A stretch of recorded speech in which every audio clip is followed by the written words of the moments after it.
Porque eu não vou falar sobre a doença, né? Mas eu vou falar sobre as pessoas que estão convivendo com a doença. E pessoas, né? É o objeto do meu trabalho e é o objeto do meu estudo há 43 anos. Né? Eu fui para Juiz de Fora, comecei a fazer a faculdade em 1976. E nunca mais deixei de trabalhar, né, com pessoas. Então, por isso eu me sinto à vontade. Para a gente conversar hoje, eu separei três temas. Né? O primeiro tema que eu separei é o impacto emocional. Depois eu separei informações úteis e promessas da ciência. Porque eu acho que ao preparar, eu achei que essas três coisas eram muito importantes. Então, assim, primeiro, o impacto emocional. Qual que é, né, o nosso primeiro susto com o diagnóstico do Alzheimer? Assim, essa pessoa é aquilo que a Gisele falou, essa pessoa vai existir, mas não vai ser ela mais. Ela existe, ela não morreu, ela está aqui, mas ela não é ela. Então, esse imaginar que alguém que a gente conhece, que a gente convive, que a gente ama, pode ser nossa mãe, pode ser nosso pai, pode ser um irmão, pode ser o marido, pode ser a esposa, vai perder todas as memórias, todas as lembranças, tudo aquilo que faz a vida dela ter um fio contínuo, é muito doloroso. Né? E depois vem os aspectos práticos disso. À medida que ela vai perdendo memória, à medida que ela vai apagando, né, vivências, ela também vai ficando inapta para atividades as mais corriqueiras. Né? Ela não reconhece que ela está com vontade de fazer xixi. Ela não reconhece que ela já almoçou.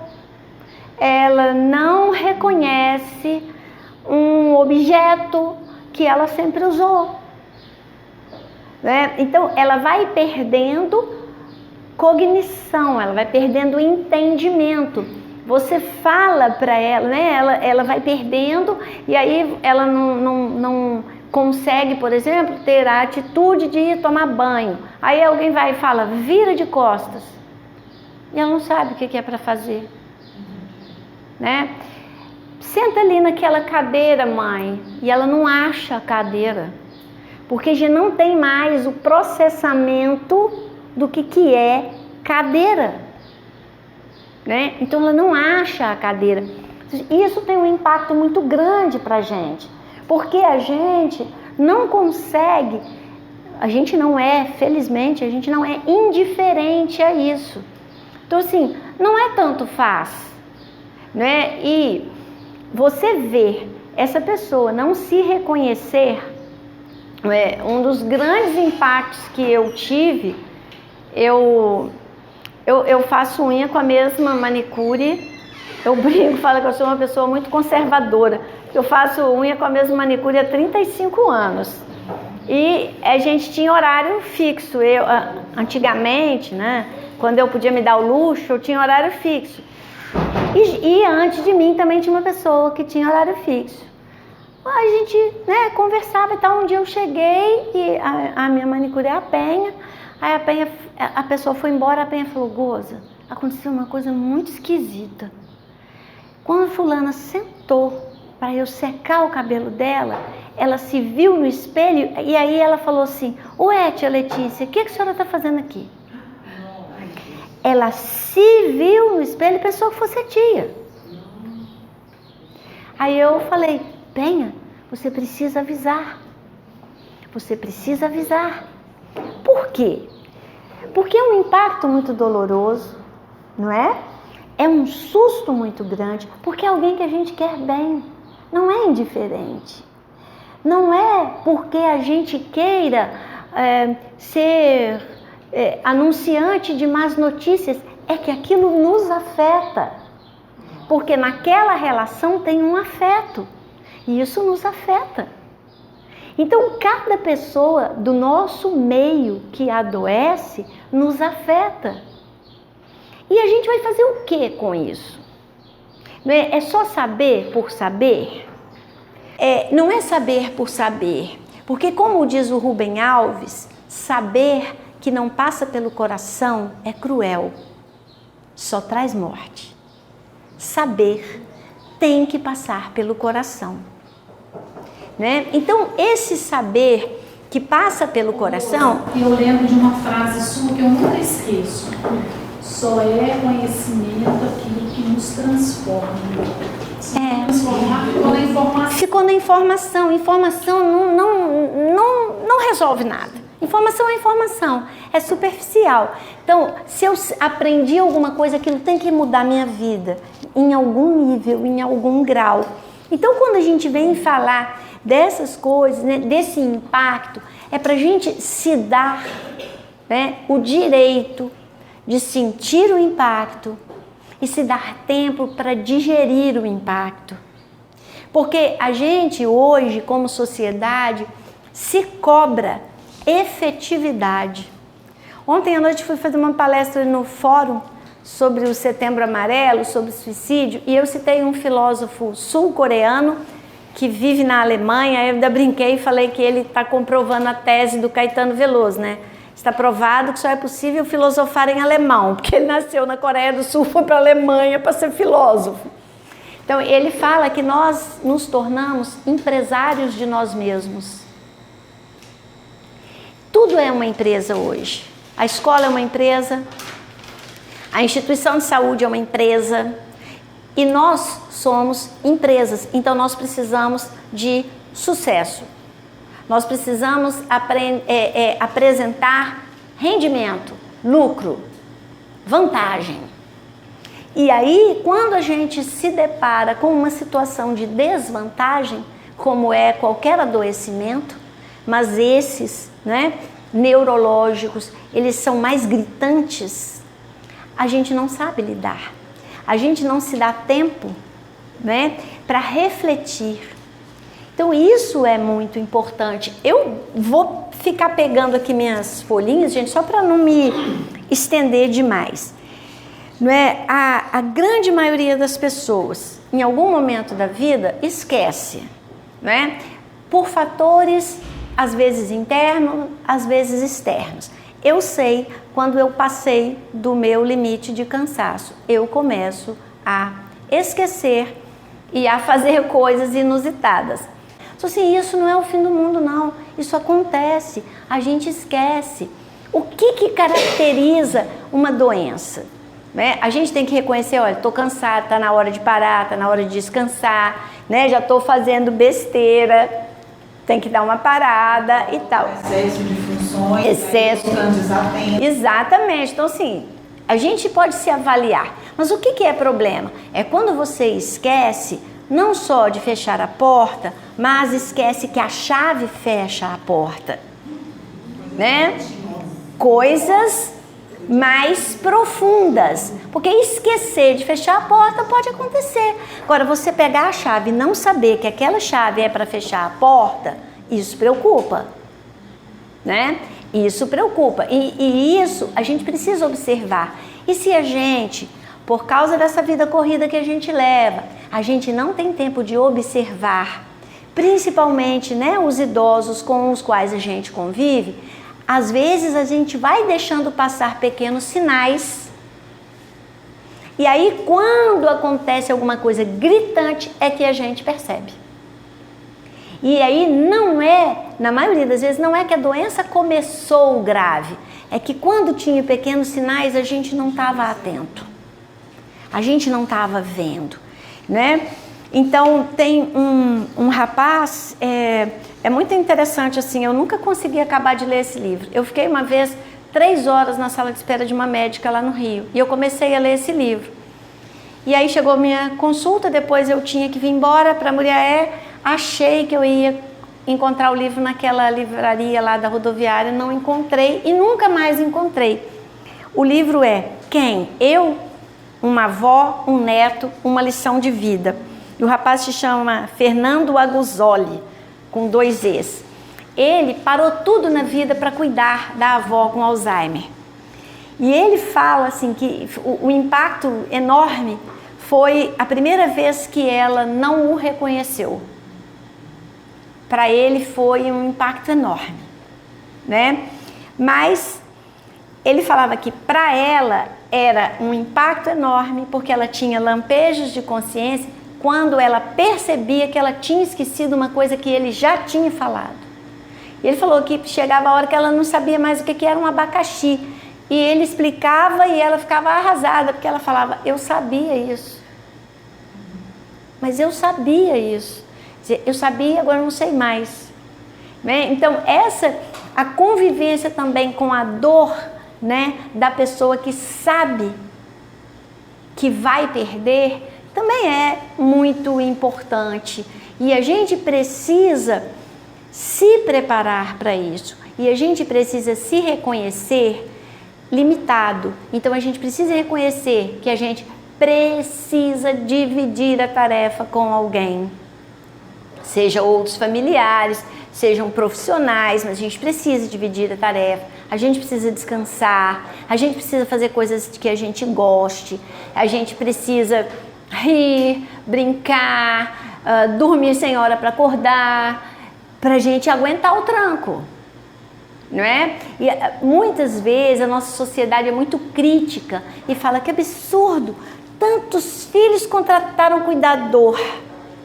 O cuidador vai fazer aquilo que ele pode fazer, para que você, filho, não esteja exausto, desgastado e possa fazer o que o cuidador nunca vai fazer, que é amar aquela pessoa. Então, a gente não dá conta de tudo. Então, o cuidador vai fazer o que ele pode fazer. E a gente vai ficar disponível, emocionalmente disponível, para amar aquela pessoa, porque isso só a gente pode fazer. Isso o cuidador não faz, né? Então tem algumas dicas importantes que vão fazendo com que a gente se coloque nessa realidade. Se você estiver passando por isso em casa, ou se você conhece alguém que esteja, a arteterapeuta Cristiane Pomeranz, idealizadora do curso Faça Memórias, destinado a idosos com problemas de esquecimento, não só Alzheimer, ela dá um breve conselho: aposte no afeto. E esse Faça Memórias como é que você pode fazer memória?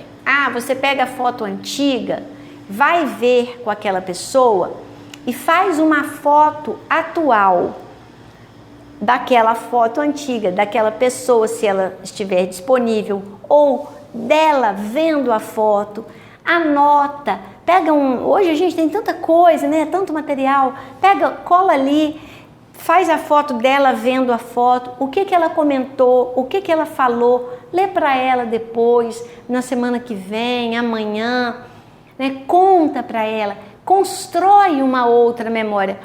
Aí você vai falar, mas ela vai esquecer, mas você não vai, você lembra ela de novo, você constrói com ela, porque isso é valorizar a história dela, e isso é apostar no afeto, né? Que a gente consiga fazer essa aposta. Segunda dica, informe-se. Informe-se sobre tratamentos, grupos de apoio, o que existe. Por exemplo, existe a ABRAS, Associação Brasileira do Alzheimer. Ela é uma entidade sem fins lucrativos. Procura ela, né? Mas aqui mulher não tem. Não tem, porque ninguém fez, né? Porque ninguém trouxe, mas ela abre. O Supera pode ser um local de referência para a gente formar um grupo. Aqui existe já na Matriz São Paulo, é uma professora, a Nilza, que tem um grupo, foi de uma experiência da tia dela. Uhum. Ela foi trazendo, trouxe vários outros palestrantes de fora, médicos também. Pois é. E é exatamente isso, assim, mas assim, aí, como é que eu faço para pertencer? Entra na internet, procura os grupos de apoio, vê como eles funcionam. Aqui no nosso quadro de avisos tem o telefone deles e vai ter uma palestra também, acho que amanhã. Pois é, assim... Porque hoje à noite a palestra e amanhã é a oficina, na Praça João Pinheiro, na parte da manhã. E é isso. Aí você vai, assim, gente, qual que é o nosso hábito, nós brasileiros? A gente vai, aí chega lá, fica sentado, assiste, sai, vai embora e aquilo não significa nada pra gente. A gente só escuta. A gente não se envolve. Então, ir é ir, acabar, sei lá, e perguntar para a pessoa assim, como é que você fez? Como é que é a reunião? Eu posso participar? Eu quero saber mais. Você tem algum folheto? Você tem alguma coisa que você possa me dar? Que eu possa... É você se envolver com aquilo. E aí você pode formar um outro grupo que seja mais de acordo com a sua necessidade. E tem gente, tem profissionais que se dispõem, sempre tem. Então, se tem, se informa. Ah, se é daquele jeito ali não está da maneira como você pode participar, faz o seu jeito, começa. Você vai achar alguém que queira fazer também. Mas é se mobilizar de verdade, né? Não é ficar pensando, ah, podia ter. Mas já que não tem, ninguém faz, então eu também não faço, mas eu também sou alguém, né? Eu também posso fazer. E vocês, jovens profissionais, acho que vocês têm uma possibilidade incrível, que vocês sabem mexer com essas ferramentas todas, vocês sabem se locomover por esse mundo todo, e é assim que a gente faz diferença. Então vocês vêm, trazem as novidades, vocês testam, vocês não têm medo, né, de testar, de descobrir. Vamos fazer, a gente pode fazer. Outro lembrete, a doença de Alzheimer impacta não só a vida do paciente, mas todas as pessoas ao seu redor. Por isso, é importante o bem-estar físico e psicológico da família. E não delegar os cuidados somente a um membro. Olha, quem cuida da minha mãe é fulana. Eu não tenho jeito para isso. Eu me sinto muito mal de fazer isso, então eu nem vou lá, mas se precisar do dinheiro eu mando, isso eu faço.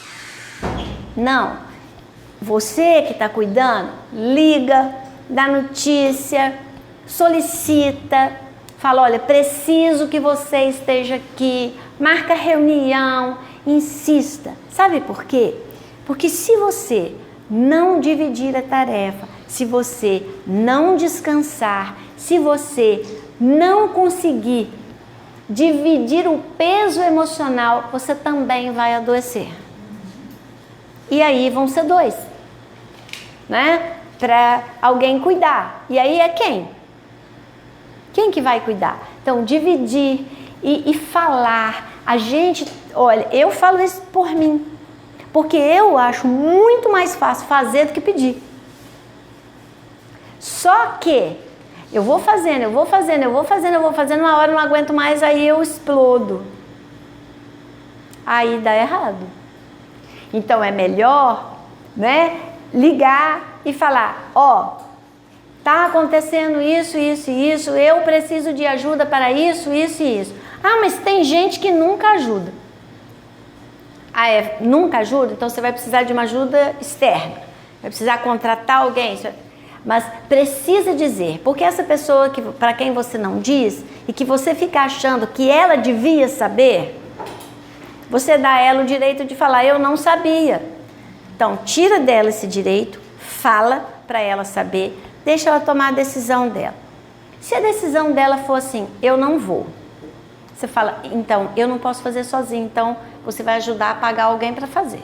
Mas toma uma atitude, sabe? Porque senão depois fica impossível. E aí quando ficar impossível, aí você vai fazer o quê? Eu trabalho com assistente social na entidade, né? E na hora da gente fazer o ciclo domiciliar, as meninas aqui, estagiárias de serviço social de psicologia, a gente depara muito com essas famílias, principalmente quando tem um idoso e uma idosa com Alzheimer. É a sua fala, é somente um que cuida. 5 filhos, 4 filhos, muitas vezes condições boas, né, para cuidar, para contratar uma pessoa para cuidar do idoso, e é somente um que cuida. E chega a um ponto de solicitar a vaga, no caso, para a entidade, porque essa pessoa está já esgotada, já está entrando em depressão, ela já está então, assim, e muitas vezes quando a gente vai realizar essa visita e a gente pergunta, mas por que não dividiu? Ah, porque fulano não dá para isso, também não ofereceu uma ajuda financeira para cuidar. Então, assim, tem N maneiras de tirar essa sobrecarga, mas as pessoas, assim, que você falou, não fala, acha que ele não vai ajudar e vai... E acha... Só para si. E a pessoa acha assim, ó, se eu percebo... Legal, dando assistência para aquele idoso ou idosa, porque está sobrecarregando, né? E também, querendo ou não está dando uma assistência boa para o idoso. Porque às vezes a pessoa acha assim, olha, se eu percebo, por que ela não percebe? Porque ela é outra pessoa, gente. Você tem que dar também aos outros a oportunidade de participar. E olha, quando a pessoa fala, eu não consigo... Eu conheço um monte de gente que fala assim, não vou em enterro, não detesto. Também não gosto, não. Você fala que eu tenho um ótimo programa hoje, ir no velório. Não, gente. Eu vou sem gostar mesmo. Eu gosto, outra pessoa que morreu, outra pessoa, né, que é querida dela, é por isso que eu vou. Não é? Então, quando a gente fala, a gente dá a oportunidade àquela pessoa de se expressar, a gente também tem a oportunidade de ajudá-la a trabalhar algumas questões, né? Talvez você possa dizer para ela assim, olha, para mim também é difícil, mas vai ficar mais fácil se eu contar com a sua ajuda, né? Faça o que você conseguir, mas comece, porque a gente tem a expectativa de que tudo tem que ser perfeito. Não, gente, é imperfeito mesmo. E é difícil mesmo. Mas junto é menos difícil. Nem posso dizer que é mais fácil, é menos difícil. Quarta dica. Nas fases mais avançadas da doença, o idoso vai precisar de atenção integral. Por isso a importância de ter uma rede de apoio. Aí vai entrar gente de tudo quanto é especialidade do mundo. É um para pôr a barra no banheiro, é um para colar um antiderrapante no caminho que vai passar. É gente, é de todas as especialidades, para botar corrimão, para arrumar um jeito de fechar os armários onde você guarda coisa que ele não pode mexer, tipo remédio, material de limpeza que é tóxico, né? E tem que fechar, né? É alguém que vai prestar atenção na grade da janela. E o que você vai fazer para não tirar a vista, mas para não deixar a janela insegura? Aí entra profissional de tudo quanto é área, que vai precisar. E sempre, né, toda família tem alguém que é mais habilidoso para isso, que sabe dar uma sugestão, que sabe fazer um arranjo para aquilo funcionar. Tem que ser chamado, tem que ser valorizado, né? E você precisa fazer isso. E ter cuidados com a pessoa ao sair de casa. Vai sair, vai dar só uma volta na pracinha? Mesmo assim, coloca aquela calcinha, tipo uma calcinha higiênica que não faz o volume da fralda, mas leva um casaquinho, alguma coisa, se acontecer algum acidente você pode amarrar na cintura. Leva uma toalha, se sujar o rosto, você pode limpar. Se vai sair de carro, leva essas coisas, leva uma muda de roupa, leva uma toalha, leva um papel higiênico, leva umas sacolinhas, você pode precisar. É muito mais fácil você se arranjar com isso do que você entrar em pânico ou do que você expor a pessoa a sair toda molhada, toda suja, andando pelo restaurante, né? Então assim, leva. E ela percebe? Às vezes sim. Às vezes não. Né? Porque pode ter... Então, tem gente que percebe. Então, a minha mãe percebe. Tem gente que percebe, tem gente que não. É porque ela fica assim, eu acho que a autoestima da pessoa quando ela está num lugar, né, mais social, assim. Tá? Se ela percebe, às vezes tá comendo, se cair, ela... Um pedaço de pizza, assim, se cair, ela fica assim, ela não fala nada, mas a gente ela fica assim, com um pouquinho de vergonha porque aconteceu aquilo dali. Tem uma... Outro dia eu recebi isso, eu não achei, gente, porque eu não sei achar isso, mas um rapaz entrou no restaurante com o pai, bem velhinho, andando mal, Você viu isso, Esther? Tem um WhatsApp, Depois, né? Depois ele vai limpa. Limpa, leva. Aí assim, o pai entornava comida, sujou a roupa, sujou a mesa, sujou o chão, e todo mundo olhando e incomodando todo mundo. E ele calmo, né? Com o pai, todo orgulhoso, cuidando lá do pai.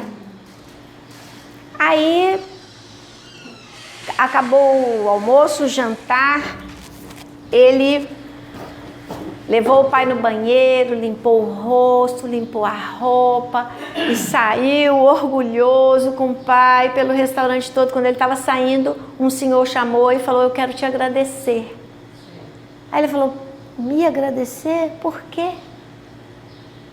Né? Pela lição que você está esquecendo uma coisa, né? Que o cara falou, você está esquecendo uma coisa. Ele falou: o quê? Não estou esquecendo nada, não, você está esquecendo, né? A lição que você deu para a gente aqui, né? E nós precisamos dar essas lições de que para os nossos jovens, né? Para os nossos filhos, para os nossos netos, de que a gente ama as pessoas mesmo quando elas não são capazes, mesmo quando elas não correspondem mais à nossa expectativa, ao nosso modelo. Isso é amor. Amor é uma coisa que vai até as últimas consequências. Não é amar-se, não é amar enquanto, não é amar quando, né? Até as últimas consequências. Esther, se você... É Esther mesmo, né? Se você conseguir achar e depois puder mandar para alguém aqui, porque a gente eu sou analfabeta tecnológica, eu vejo as coisas, se o João não estiver perto de mim, eu não consigo guardar, porque aí depois eu não sei onde que estava, como é que eu acho. O fato da pessoa, a mãe da gente não conhecer a gente, aquele amor por ela, né? Pois é. Se transforma numa outra pessoa. Então, ela não te conhece, é difícil e por isso você precisa ter com quem dividir. Não, mas ela já partiu. Então, mas quando você está vivendo essa situação, você precisa ter com quem conversar, você precisa ter o direito de chorar, você precisa ter o direito de ter medo, você precisa ter o direito de estar cansada, porque isso tudo é verdade. E isso não quer dizer que você não ame aquela pessoa, quer dizer que você é uma pessoa humana, né? E tem um vídeo muito legal de um velhinho que vai todos os dias à casa de repouso almoçar com a esposa. E aí uma enfermeira jovem fala para ele assim: mas por que o senhor vem? Ela nem sabe quem o senhor é. Aí ele fala: mas eu sei quem ela é. Então assim, é por aí, né? É por aí. Um livro, eu li um livro, depois assisti ao filme. Ele é meio piegas, assim, mas é Diário de uma Paixão. Justamente isso. Muito amor. Porque olha assim, a nossa atualidade está transformando tudo e todos em descartáveis, né? As relações são descartáveis, as pessoas são descartáveis. Quando elas produzem, tudo bem, né? Depois que elas param de produzir, depois que elas param de contribuir, e não é só contribuir financeiramente, é contribuir na prática, quando elas começam a, entre aspas, dar trabalho, eu não quero mais, eu não dou conta disso, eu não aguento isso. Olha, eu quero saber, né? Quem é que fica feliz com essa situação? Mas será que é assim? Será que é assim que a gente funciona? Será que é isso? Então, esse poder fazer, né? Mas a gente, para poder fazer, precisa ter como digerir isso. Então, precisa ter com quem falar, precisa ter com quem dividir, precisa ter o direito de chorar, né? Porque às vezes a gente não se dá. Vocês mesmos no trabalho, eu estava conversando com uma enfermeira um dia, ela falou assim: muitas pessoas, até na minha família, falam para mim assim: sai desse emprego, você sofre muito. Ou então não se envolve. Aí ela falou: eu não quero sair e não tem jeito de não me envolver. Então, assim, porque a gente não é indiferente, não é? A gente que é profissional, a gente tem técnicas, a gente tem teorias, mas como diz o Jung, né? Conheça todas as técnicas, domine todas as teorias, mas quando tocar outra alma humana, seja apenas outra alma humana. Essa é uma fala do Jung. Porque técnica não ensina você a ser generoso. Técnica não ensina você a ser solidário. Isso que quem te dá é o amor. Então a gente está falando de familiares, a gente está falando de uma relação de amor. Isso não quer dizer sacrifício.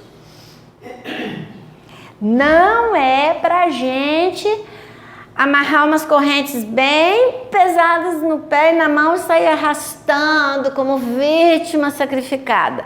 Não é isso. É fazer por amor, mas é se respeitar como pessoa. Respeitar o seu limite, respeitar a sua necessidade de descansar, de chorar, de reclamar. Você queria falar alguma coisa, Esther? Não, eu vejo a situação desse problema, não reclamando de nada, assim, às vezes eu falo com amiga minha, eu sempre falo, não estou reclamando nem nada. Às vezes a gente comenta alguma coisa. E eu tenho visto muito ultimamente, Deus tem falado, eu tenho falado com os meus irmãos também, que eu vejo é um privilégio poder estar junto e poder tomar conta. Entendeu? Uma pessoa que fez a vida inteira tanta coisa por você, não vejo como sacrifício, eu não vejo como uma carga, tem câncer, tudo que você está falando aí parece que é para mim mesmo. Pena que meus outros irmãos não estão aqui para ouvir. Né? Estou falando assim, não que eles não ajudem, né? Entendo. Pena que todo mundo, eu acho que devia, quem tem problema, deveria, a família toda estar ouvindo. Então, mas eu vejo assim, na minha vida, eu sempre falo da minha irmã mora em Juiz de Fora, isso para mim é um privilégio. Deus me deu, assim, sabe, essa missão, sei lá o que é, mas eu acho que é um privilégio. Eu acho que a gente precisa aprender a pensar. Eu me faço essa pergunta. Qual o lugar que eu queria? O lugar que eu estou ou o lugar que a outra pessoa está? Eu normalmente prefiro o meu. E eu tinha uma paciente no grupo de pacientes de câncer, uma paciente analfabeta. E ela é diabética. E ela gostava de cozinhar. Aí ela fazia bolo de cenoura com cobertura de chocolate e levava, numa época que eu ainda podia comer, ela levava para mim. Aí eu falava, a senhora não pode fazer isso, para de fazer isso, a senhora não pode comer, mas eu não como. Aí eu falei, mas como que a senhora consegue? Ela falou para mim, eu pergunto assim para mim, do que você gosta mais, de comer isso ou de viver? Por enquanto eu gosto mais de viver. Lição de vida.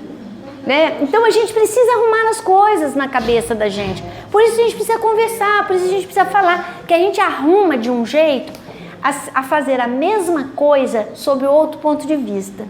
Você pode cuidar da sua mãe achando que é um privilégio.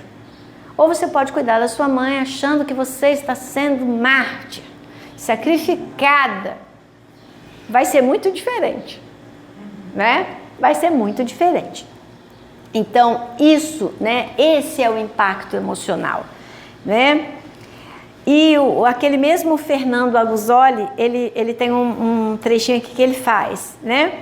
A gente descobre que a pessoa não vai mais lembrar da gente e a gente tem esse impacto e tal, mas aí ele fala assim, depois a gente descobre que eles se esquecerão da gente todos os dias, mas que o amor nunca será apagado. Teve uma época que a minha avó dizia, eu não sei quem você é, mas eu te amo mesmo assim. Então, tem isso, né?